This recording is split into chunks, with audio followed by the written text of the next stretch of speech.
Hello students, आज का जो हमारा टॉपिक है प्रॉब्लम ऑफ डबल काउंटिंग। जैसा कि कल मैंने आपको बताया था कि मेनली यहाँ से दो क्वेश्चन आ सकते हैं। एक तो 6 मार्क्स का न्यूमेरिकल, वो आपका किसी भी मेथड से पूछ सकते हैं कि हम नेशनल इनकम को कैसे फाइंड आउट करें। उसके बाद बात आती है डबल काउंटिंग की प्रॉब्लम, वो भी बहुत मोस्ट इम्पॉर्टेंट है। डबल काउंटिंग का क्वेश्चन 4 मार्क्स का आपका आ सकता है, बहुत बार आया हुआ है, बहुत 100% चांसेस है इसके आने के। 4 मार्क्स में आ सकता है ये। तो देखिए, प्रॉब्लम ऑफ डबल काउंटिंग होता क्या है, डबल काउंटिंग की समस्या क्या है, डबल काउंटिंग की प्रॉब्लम क्या है, उसको जानने के लिए सबसे पहले हमें ये पता होना चाहिए कि मीनिंग क्या है, कि डबल काउंटिंग का मतलब ही क्या होता है। डबल काउंटिंग लाइक डबल मतलब दोबारे, काउंटिंग मतलब गिनना। जब हम क्या करते हैं, किसी चीज को दोबारे गिन देते हैं तो उसको डबल काउंट बोला जाता है, राइट। तो double counting means counting the value of the same product expenditure for more than once if certain items are counted for more than once, resulting in our estimation of national product or national income to the extent of the value of the intermediate goods include. This will cause the problem of double counting. Double counting की problem का मतलब यहाँ पे ये होता है कि जब हम किसी प्रोडक्ट की वैल्यू को एक बार से ज्यादा इंक्लूड कर देते हैं तो उसको क्या कहा जाता है, डबल काउंटिंग की प्रॉब्लम स्टार्ट हो जाती है। डबल काउंटिंग की जो प्रॉब्लम है वो हमारी इकोनॉमी में इस वजह से होती है कि जब हम प्रोडक्ट की वैल्यू को गिनते हैं, हम मान लीजिए प्रोड्यूसिंग एंटरप्राइज है, उन्होंने प्रोडक्शन किया, राइट। तो उन्होंने क्या किया होगा, intermediate goods non factory input का यूज किया होगा। नॉन फैक्ट्री इनपुट का जब उन्होंने यूज किया तो वो नॉन फैक्ट्री इनपुट उनके लिए रॉ मटेरियल होंगे। अब जब वो प्रोडक्ट बनाएंगे तो उसमें ऑफकोर्स इंटरमीडिएट कॉस्ट तो इंक्लूड होगी, राइट। तो उस केस में क्या है, मान लीजिए उन्होंने कोई प्रोडक्ट बना दिया, अब उन्होंने जो प्रोडक्ट बना के किसी थर्ड फर्म को बेचा तो वो थर्ड फर्म क्या कर रही है, उस प्रोडक्ट से कुछ और प्रोडक्ट बना रही है। तो ऐसे क्या हो रहा है कि इंटरमीडिएट जो कॉस्ट है वो बार बार ऐड हो रही है, जिस वजह से क्या हो रहा है कि हम नेशनल इनकम को एक्यूरेटली फाइंड आउट नहीं कर पा रहे हैं। तो डबल काउंटिंग की प्रॉब्लम की वजह से क्या होता है कि हम national product you can say national income को हम एक्यूरेटली फाइंड आउट नहीं कर पाते हैं। डबल काउंटिंग की प्रॉब्लम इसलिए स्टार्ट होती है इकोनॉमी में कि अगर हम किसी प्रोडक्ट की वैल्यू को एक बार से ज्यादा गिन देते हैं, एक बार से ज्यादा काउंट कर देते हैं, तो हमारी इकोनॉमी में डबल काउंटिंग की प्रॉब्लम स्टार्ट हो जाती है। दूसरा सिंपल सा तरीका है डबल काउंटिंग को जानने का कि जब हम नेशनल इनकम को काउंट करते वक्त इंटरमीडिएट प्रोडक्ट या इंटरमीडिएट कॉस्ट को हम इंक्लूड कर देते हैं। इन नॉन फैक्टर जो इनपुट है जिनका हम यूज कर रहे हैं, उनका यूज कर रहे हैं as a raw material. Like sugar cane से मैंने शुगर बना दी, तो शुगर जब मैंने बनाई तो उस शुगर में शुगर केन की वैल्यू ऐड है, इज इट राइट। ये बिल्कुल सही है कि शुगर केन की वैल्यू ऐड है उसमें, तो भाई वो है इंटरमीडिएट कॉस्ट। तो हम उस इंटरमीडिएट कॉस्ट को नेशनल इनकम में कभी भी काउंट नहीं करते हैं, क्योंकि शुगर केन भी वो एंड यूज के ऊपर डिपेंड करता है किसी भी प्रोडक्ट का कि वो किस वे में यूज किया जाता है, राइट। तो इसमें कहा गया है कि नेशनल इनकम को जब काउंट किया जाता है तो इंटरमीडिएट कॉस्ट को इंक्लूड नहीं किया जाता, क्योंकि अगर इंटरमीडिएट कॉस्ट को हमने इंक्लूड कर दिया तो उसकी वजह से क्या हो जाएगा, डबल काउंटिंग की प्रॉब्लम स्टार्ट हो जाएगी। तो हमें हमेशा डबल काउंटिंग की प्रॉब्लम हमारी इकोनॉमी में हो सकती है, इस बात को ध्यान में रखते हुए क्या करना चाहिए, इंटरमीडिएट कॉस्ट को इंक्लूड नहीं करना चाहिए। तो डबल काउंटिंग की प्रॉब्लम मतलब क्या, कि जब हम किसी सेम प्रोडक्ट के एक्सपेंडिचर को एक बार से ज्यादा इंक्लूड कर देते हैं तो हमारी इकोनॉमी में डबल काउंटिंग की प्रॉब्लम स्टार्ट हो जाती है, और जिस वजह से हम नेशनल इनकम को एक्यूरेटली फाइंड आउट नहीं कर पाते हैं। So we always take the value of the final goods in calculation of national income. इसलिए जब हमें नेशनल इनकम निकालना होता है तो हम क्या करते हैं, हमेशा फाइनल गुड की वैल्यू को इंक्लूड करते हैं। अब देखिए, आपको एग्जाम्पल के थ्रू ज्यादा बेटर समझ में आएगा। देखिए, प्रोड्यूसिंग एंटरप्राइजेस हैं, प्रोड्यूसर हैं, ठीक है। तो आप इस प्रोड्यूसर में देखेंगे क्या कि प्रोड्यूसर फार्मर है, फ्लोर मिल आटा चक्की है, बेकर है, शॉपकीपर है, ठीक है। अब फार्मर है, उसने गेहूं का प्रोडक्शन किया, ठीक है। उसने किसका प्रोडक्शन किया, गेहूं का प्रोडक्शन किया। अब गेहूं का प्रोडक्शन किया तो उन्होंने जो गेहूं की वैल्यू रखी वो 400 रखी। उन्होंने गेहूं के प्रोडक्शन करते वक्त उन्होंने कल्टीवेशन जब किया, कल्टीवेट किया, तो उन्होंने उसमें कोई भी नॉन फैक्ट्री इनपुट का यूज नहीं किया, राइट। उन्होंने केवल गेहूं की वैल्यू बता दी, उन्होंने कोई इंटरमीडिएट कॉस्ट का यूज किया ही नहीं।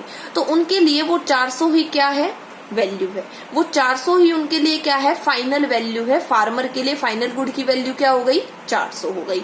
तो अब वो 400 वैल्यू फाइनल गुड की होगी, तो भाई फाइनल गुड को तो नेशनल इनकम में इंक्लूड करते हैं, राइट। तो 400 रुपए नेशनल इनकम में इंक्लूड हो जाएगा। उसके बाद फार्मर ने क्या किया, उस गेहूं को किसको दे दिया, आटा की चक्की को दे दिया, जो आटा बनाने का काम करती है गेहूं से, राइट। अब आटा चक्की ने उस गेहूं को 400 रुपए में पाया। अब गेहूं से उन्होंने आटा में कन्वर्ट किया उसको, राइट। अब आटा में कन्वर्ट किया तो मशीन वगैरह का भी यूज किया होगा, है ना। और गेहूं जो था वो तो उनके लिए मटेरियल था, क्योंकि गेहूं नहीं होता तो वो आटा नहीं बना पाते, राइट। और तो मशीन का लेबर का यूज हुआ होगा, वो तो फैक्टरी इनपुट में आता है, और वो तो नेशनल इनकम में काउंट होता ही है। ये कल भी मैंने आपको बताया था, है ना। तो अब 600 जो रुपए है वो सेल वैल्यू रखी किसने, आटा चक्की ने। मतलब उन्होंने गेहूं का आटा बना के 600 रुपए में बेच दिया, तो सेल वैल्यू 600 है। बट इस सेल वैल्यू में गेहूं की वैल्यू इंक्लूड है, और गेहूं की वैल्यू को तो हम नेशनल इनकम में काउंट करते नहीं है, राइट। क्यों, क्योंकि गेहूं की वैल्यू तो पहले से ही इंक्लूड हो चुकी, क्योंकि वो फार्मर के लिए क्या थी, फाइनल गुड था। तो गेहूं तो की जो वैल्यू है वो तो नेशनल इनकम में पहले ही काउंट हो गई। तो अगर मैं यहाँ पे भी काउंट कर दूंगी तो डबल काउंटिंग की प्रॉब्लम हो जाएगी, दोबारा से काउंट हो जाएगा। इसलिए यहाँ पे मैं क्या इंक्लूड करूंगी, केवल उस वैल्यू को इंक्लूड करूंगी जो फ्लोर मिल वाले ने ऐड की है गेहूं की वैल्यू में। तो 200 ऐड करी है तो 200 लिख दूंगी, और इस 200 को नेशनल इनकम में काउंट कर लूंगी। फिर आटा वाले ने क्या किया था, बेकर जो ब्रेड वगैरह बनाते हैं, बिस्किट्स वगैरह बनाते हैं, उनको बेकर को दे दिया 600 रुपए में। क्या दे दिया, आटा दे दिया। अब आटा जो है बेकर के लिए रॉ मटेरियल हो गया, राइट। तो अब आटा वाले ने क्या किया, 800 रुपए का माल बना दिया, ब्रेड बना दी, ठीक है। और उस ब्रेड को बना के शॉपकीपर को दे दिया। अब बेकर ने क्या किया, भाई 600 रुपए का आटा, अब वो आटे में गेहूं भी इंक्लूड है 400 रुपए का, प्लस में 200 रुपए वो कॉस्ट भी इंक्लूड है जो आटा बनाने में लगी थी, राइट। तो अब बेकर ने बनाया है क्या, ब्रेड बनाई है, तो कुछ तो वैल्यू ऐड करेगा, तो 200 वैल्यू ऐड कर दी, ठीक है। क्यों, क्योंकि 200 क्योंकि इस 800 में 600 इंक्लूड है भाई, ठीक है। 600 इंक्लूड है 800 में, इसलिए तो 200 वैल्यू ऐड की नहीं, तो ये नेशनल इनकम में काउंट हो जाएगी। उसके बाद बात आती है शॉपकीपर की, क्योंकि शॉपकीपर को दिया था बेकर ने। अब बेकर ने शॉपकीपर को दिया था, कितने में दिया था, 800 में दिया था। तो शॉपकीपर के लिए तो 800 रुपए का क्या आ गया, ब्रेड आ गई। बट शॉपकीपर भी तो रीसेल पर्पस के लिए लाया है, राइट ना, रीसेल करना है, तो उसके लिए तो इंटरमीडिएट कॉस्ट 800 हो गई। उसने 1000 में बेच दिया कंज्यूमर को, तो फाइनल कंज्यूमर को कितने में मिला वो गुड, 1000 रुपए में मिला। 800 रुपए का खरीदा था शॉपकीपर ने, 1000 में दे दिया, मतलब 200 वैल्यू ऐड हो गई। तो ये भी नेशनल इनकम में काउंट हो जाएगा, राइट। तो इससे हमें ये समझ में आया कि वैल्यू एडिड जो होता है उसको नेशनल इनकम में काउंट करते हैं। वो इसलिए काउंट करते हैं ताकि डबल काउंटिंग की प्रॉब्लम स्टार्ट ना हो।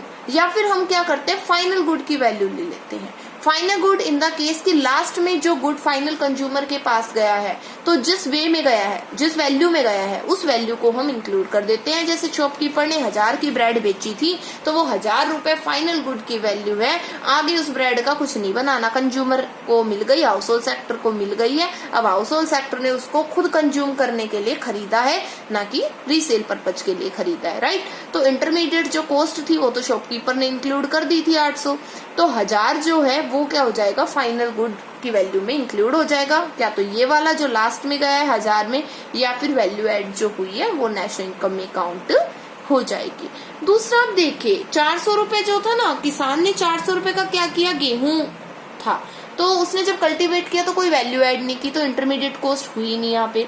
उसके बाद फ्लोर मिल जो था, उसने गेहूं लिया, तो भाई गेहूं उसकी इंटरमीडिएट कॉस्ट होगी, तो 200 उसने इंक्लूड कर दिया। तो 400 में 200 जोड़ेंगे तो 600 बन गया, तो फ्लोर मिल 600। फिर वही बेकर को फ्लोर मिल ने कितने में, 600 में दिया था, तो बेकर जो है उसने शॉपकीपर को 800 में दिया, तो उसने भी 200 ऐड कर दी, तो हो गया 800 यहाँ तक। तो ऐसे वैल्यू ऐड होती जाती है, ठीक है। तो ये था आपका डबल काउंटिंग की प्रॉब्लम, ठीक है। अगर मैं मान लीजिए क्या करती, इस वैल्यू ऑफ आउटपुट को ले लेती 2800 को, तो और इसको नेशनल इनकम में काउंट कर देती, तो मेरी नेशनल इनकम एक्यूरेट पता ही नहीं चल पाता। कहोगे क्यों, क्योंकि इस 2800 में तो बहुत सारी चीजें इंक्लूड है। गेहूं की जो कॉस्ट अगर मैं बात करूं तो वो 4 बार इंक्लूड है ना। एक बार तो फार्मर वाली, एक बार फिर फ्लोर मिल वाली, एक बार बेकर वाली और शॉपकीपर वाली, तो 4 टाइम्स इंक्लूड है। तो ऐसे कैसे पता चलेगा नेशनल इनकम का। तो डबल काउंटिंग की प्रॉब्लम को समझना बहुत जरूरी है, ठीक है। तो इसलिए डबल काउंटिंग की प्रॉब्लम स्टार्ट हो जाती है इकोनॉमी में।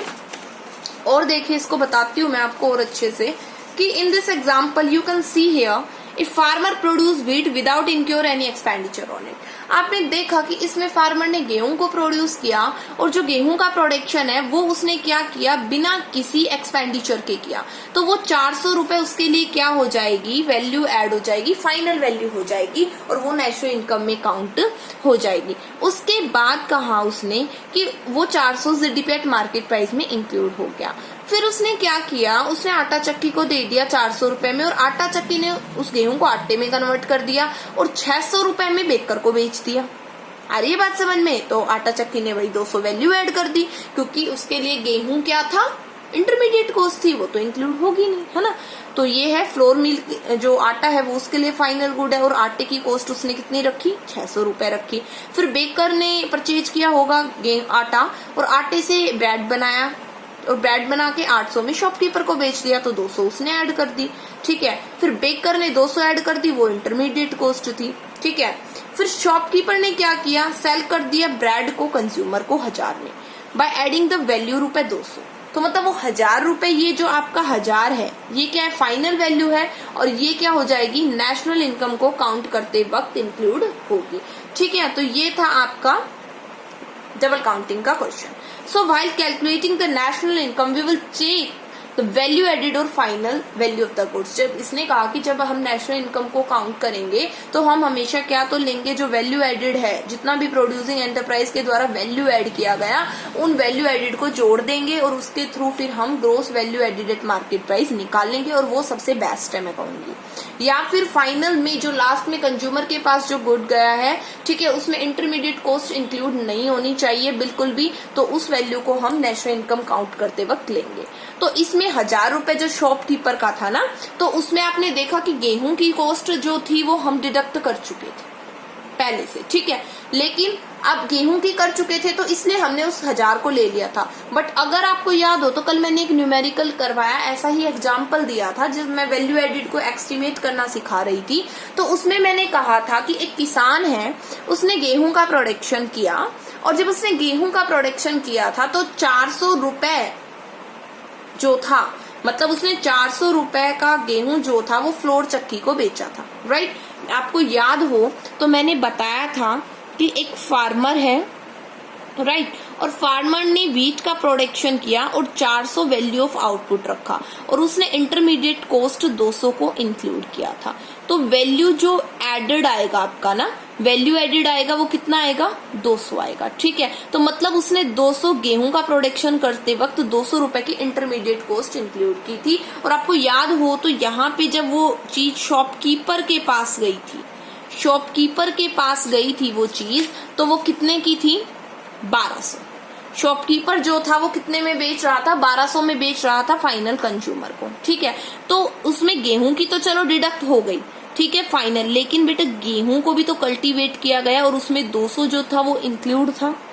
200 जो था वो गेहूं के प्रोडक्शन जब हमने किया तो कल्टीवेट करते 200 इंटरमीडिएट कॉस्ट इंक्लूड की थी, ठीक है, उसको हमने उसमें इंक्लूड नहीं किया तो इसमें हमें डिडक्ट करना पड़ेगा, जब भी तो 1000 फाइनल वैल्यू आएगी, ठीक है। तो ये कल वाले एग्जाम्पल से रिलेटेड है, कंफ्यूज मत हो जाना कि मैम ने ये कल एग्जाम्पल ऐसा दिया था आज ये दे दिया। अगर कल वाले को एग्जाम्पल को अगर आप देखते हो तो उसमें आप बस इतना देख लेना कि फार्मर ने जब गेहूं का प्रोडक्शन किया तो उसकी सेल वैल्यू 400 रखी थी, जिसमें उसने क्या किया था, 200 जो था 200 का उसने क्या किया था, इंटरमीडिएट कॉस्ट इंक्लूड की थी कि जब उसने गेहूं को कल्टीवेट किया था ना तो 200 रुपए इंक्लूड कर दिए थे उसने, तो वो हमें लास्ट में फिर डिडक्ट करने पड़ेंगे।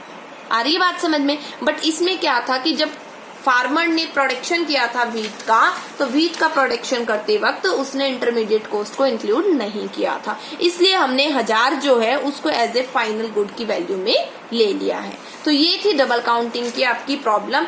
उसके बाद क्वेश्चन में ये पूछ रहे थे what do you mean by the double counting problem and how to avoid the double counting problem, कि इसको ऐसे अवॉइड कैसे करेंगे, इससे बचेंगे कैसे हम, राइट।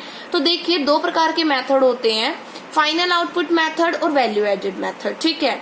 फाइनल आउटपुट मेथड क्या होता है, in this method we include only the final goods and service in terms of their end use. It means that कि दो प्रकार के मेथड है, फाइनल आउटपुट मेथड और वैल्यू एडेड मेथड। अभी जो मैं बता रही हूँ आपको सेम एज इट इज है, आपको और अच्छे से क्लियर करने की कोशिश कर रही हूँ मैं यहाँ पे कि देखिए फाइनल आउटपुट मेथड का मतलब है कि फाइनल वैल्यू जो गुड्स प्रोड्यूस किए गए हैं उनकी फाइनल वैल्यू, क्योंकि आपको पता है कि फाइनल गुड वो गुड होते हैं जो प्रोडक्शन की बाउंड्री लाइन को क्रॉस कर चुके होते हैं और उसमें अब कोई भी वैल्यू ऐड नहीं, राइट वो कौन से गुड होते हैं, फाइनल गुड्स होते हैं।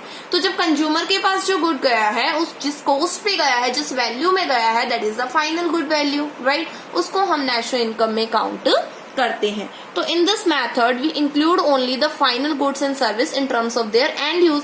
एंड यूज लाइक कि कंज्यूमर जो यूज करेगा वो एंड यूज के लिए ये हाउस होल्ड सेक्टर के द्वारा are to be considered in estimation of the GDP. इसने कहा फाइनल गुड की उस वैल्यू को हम इंक्लूड करेंगे जिसका एंड में यूज हो रहा है और आगे उसका एज एन कोई भी प्रोडक्शन नहीं होगा, उसको हम जीडीपी काउंट करते वक्त इंक्लूड कर लेंगे। बिकॉज फाइनल गुड्स वो गुड्स होते हैं जो बाउंड्री लाइन को क्रॉस कर चुके हों, किसकी, प्रोडक्शन की, और उसमें अब कोई भी वैल्यू इंक्लूड नहीं होगी and are ready for only use only the value of the final good. मतलब कि जो यूज करने के लिए एकदम रेडी है। ब्रेड के केस में ब्रेड जो है, जो ब्रेड थी वो कितने में बेची, 1000 में शॉपकीपर को ना। ब्रेड जो थी शॉपकीपर ने किसको, कंज्यूमर को 1000 में बेची, राइट। तो वो 1000 रुपए क्या है, फाइनल गुड की वैल्यू है। और जब नेशनल इनकम आप निकालेंगे तो इस 1000 को आप नेशनल इनकम में काउंट करेंगे, क्योंकि इसमें सारी चीजें इंक्लूड हो गई है। इसमें गेहूं की वैल्यू भी इंक्लूड हो गई है, राइट। और इसमें आपकी आटा चक्की की भी वैल्यू इंक्लूड हो गई है। सारी वैल्यू इस 1000 में इंक्लूड हो गई है। तो इसलिए हम इस रुपए 1000 को नेशनल इनकम में काउंट करेंगे, ठीक है। तो ये तो था आपका फाइनल आउटपुट मेथड।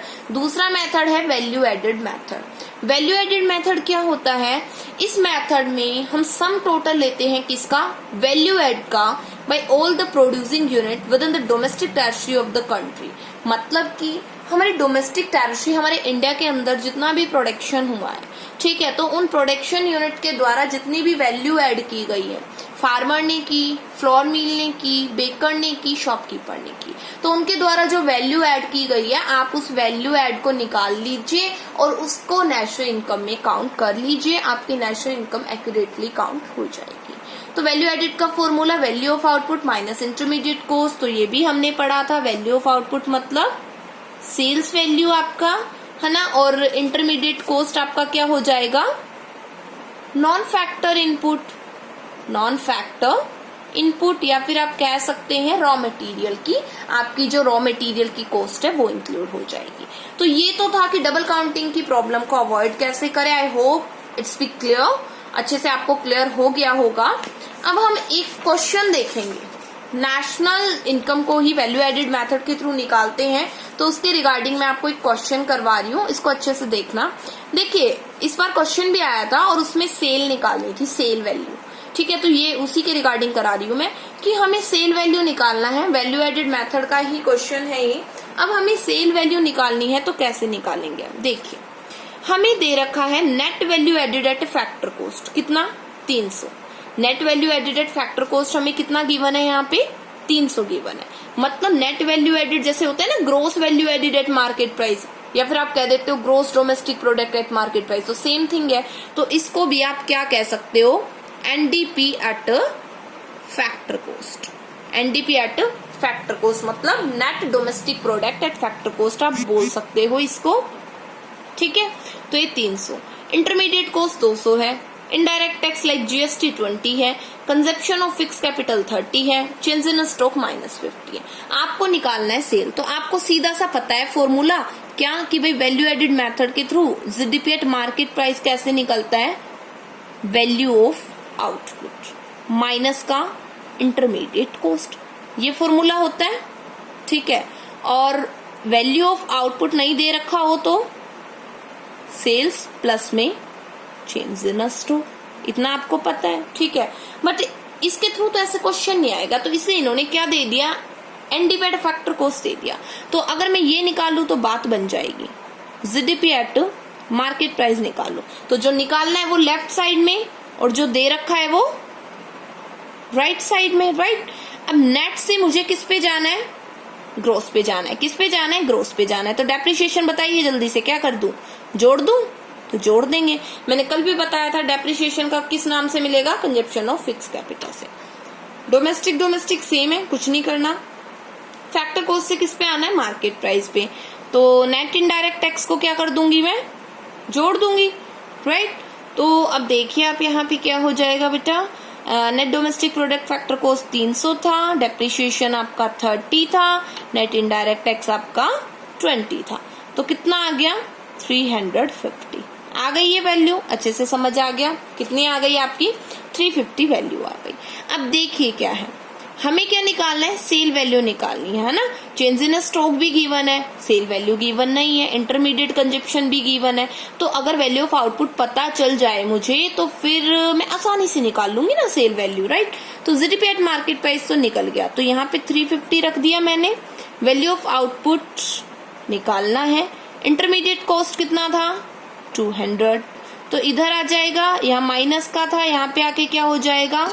प्लस का हो जाएगा बेटा 550। एंड वैल्यू ऑफ आउटपुट कितना आ गया आपका? 550 आ गया।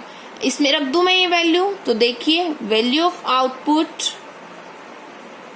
सेल्स प्लस में क्या था आपका? चेंज इन स्टॉक था। अब यहाँ रखिए 550, यहाँ पे रखिए सेल्स। चेंज इन स्टॉक क्या है बेटा? माइनस का 50, तो लगा दीजिए माइनस का 50। अब 550 यहाँ माइनस का है, इधर आके क्या हो जाएगा? प्लस का हो जाएगा सेल्स। तो सेल्स की बेटे वैल्यू कितनी आ गई? 600। तो ये क्या हो गया? आपका आंसर हो गया। तो इस टाइप से आपको क्वेश्चन मिलेंगे और आपको निकालना है। बस आपको फॉर्मूला ध्यान होना चाहिए, फॉर्मूले याद है तो आपको आसानी से क्वेश्चन निकल जाएगा। तो ये था आपका, इसको अच्छे से पढ़ना, ठीक है। नोट्स अपने बनाना, नोट्स बनाने के बाद मेरे पास आपको लर्न करने के बाद भेजना है। न्यूमेरिकल्स निकाल लेना वैल्यू एडिट के। कल आपका हम करवाएंगे इनकम मेथड, ठीक है। इस टॉपिक को बहुत अच्छे से कीजिए, इंपॉर्टेंट टॉपिक है और बिल्कुल चांसेस है कि ये 4 मार्क्स में डेफिनेटली आएगा। और वैल्यू एडिड मेथड का क्वेश्चन तो इस बार भी आया था जिसमें सेल वैल्यू पूछा गया था, जो मैंने आपको अभी करवाया इस टाइप का एज इट इज क्वेश्चन था। तो इसको करके देखिए, कोई दिक्कत हुई हो तो मुझसे पूछिए आप, ठीक है। कमेंट में भी आप डाल सकते हैं, अगर कोई प्रॉब्लम हो आपको तो आपको प्रोवाइड हो जाएगा उसका सॉल्यूशन। Thank you.